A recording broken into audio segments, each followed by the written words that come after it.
高雄大寮后庄火车头附近有一个地下道的电火，最近互人乌白喷做红色的，或者规条地下道的光线拢变甲红拍拍，当地居民讲真恐怖。里长表示，已经有向市府来反映要几个月啊，结果拢无人要来改善这个行政效率。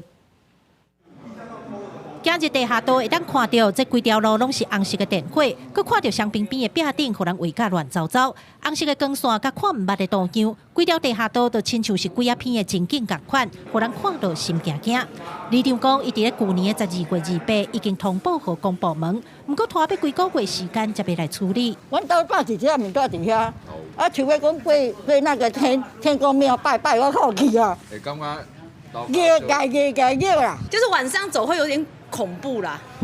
对啊，白天应该还可以。工务局表示，因为地下道相关的权责单位较复杂，才会拖到处理的时间。针对电火甲壁道围堵的部分，已经有报警追查。因为电火顶悬的红漆洗袂掉，因已经有派人来换电火甲清洗壁面。目前需要汰换电火，拢总有6组，量基局啊爱开2万块。该处地下道经查灯光及涂鸦为遭民众任意涂鸦。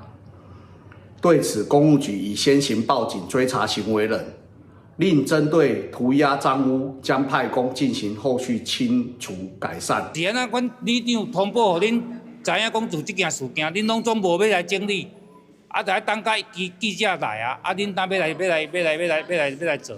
即摆伊即摆电火开开，你甲看因这个火，你暗时咧行是惊人呢。在里面，大家拢甲讲，这我想要过地下道啊。 工务局讲，未来会派人加强巡检，若民众乌白破坏公共设施，互人抓到，以民法第184条的规定，会当按照实际损失来要求赔偿。记者柯家如柯朝阳高雄采访报道。